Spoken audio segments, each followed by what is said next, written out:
یاره په کور کې چې د غوښې داسې سالن پوخي او د سړي منځونه نه راشي نو هغوی به زړه ولې نه خوشحالېږي او ولې به د کور نه بار خوراکونو پسې منډې وخي.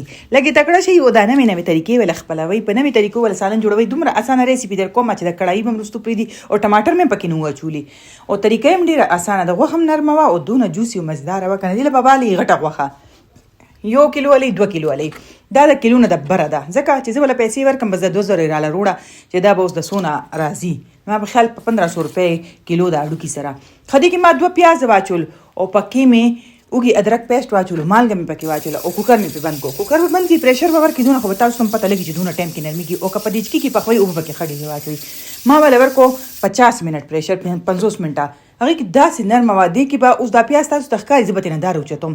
دې کې څه ډېر هی مات شوی دی چې نور کله پخوم داسې نه چې داسې پکې وران پرانتلي ته وایې که اوده شوی و. خو خیر راټولول یې څه ګرانه خبره نه ده. دا د پیاز مې راغونډ کو. دا پیاز به ترېنه پیله راوچت کړو په چاڼ باندې به راوچتوي چې دا اوبه ترېنه اخوا شي او بیا به ترېنه غوښه هم د یخنۍ نه مونږ بیله کړو. او یخني چې دا ابه ردي کوئ نه که ډېره وه خو ویسکئ ولې چې دې کې کولیجین دی دې کې ډېرې فایدې دي او که کمه وه ابه مونږ بیا سالن کې استعمالوو. دلته به کړاهي راواخلي هغې کې به غوړي واچوي. غوړي لږ اچوي ځکه چې د اډوکو سره او د دغه سره خپله هم ډېر زیات غوړي که نه یخني کې.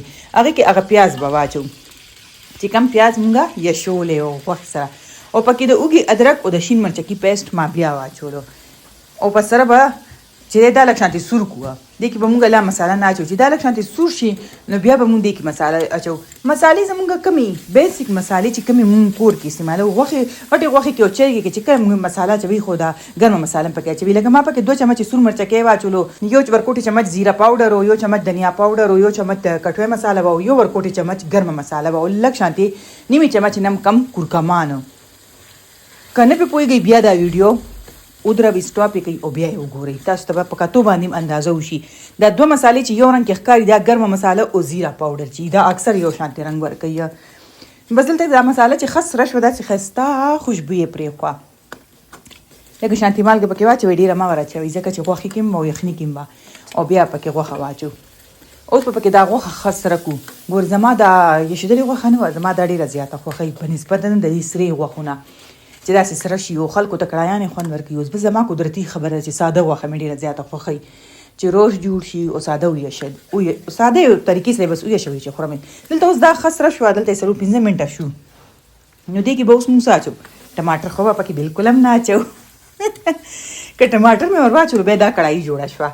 خو زه یې ټماټر نه اسان کار کوم. دې کې ما واچول ماسته او ماسته مې ورته پیله پینټ کړي چې دا ماسته پیله پینټ نه کوي که نه مطلب چې وی نه ډبوي نو د دې د شکل چې دی د کټوۍ دا ښکلی بیا نه راځي ولې چې دې پکې بیا روړې شي. اوس دا داسې ملایم شکل را روان ته که ملایي دې پکې واچول جبکې ما پکې ملایي نه ده اچولې. هسې دې کې اچولې م شو لږه شانتې 3 یا 4 چمچې ملایي پکې اچولې م شو مونږه.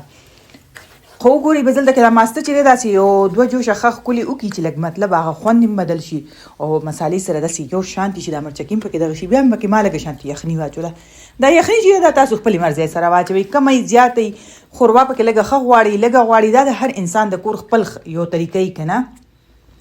زما دپاره بس دونه کافي و چې دا څونه پکې ما واچوله زیاته به پکې نه اچوم او د پاسه پرې ښه ډېر دنیا او شنه مرچکي اچوئ او داسې نرمه ده غوښه چې غوښه وي چې دا ټول دغه د زیاتې د ما سره وکړو دونه ډېره دې خوټ کولم ملتوي نرمه ما نه یې زیاتې مې د سره نه کړې. ما خو خپل ټیپ په مطابق د سره چلیدلی یم خو چې ته داسې راته ورانه پرانه لاړې نو زه څه وکړم.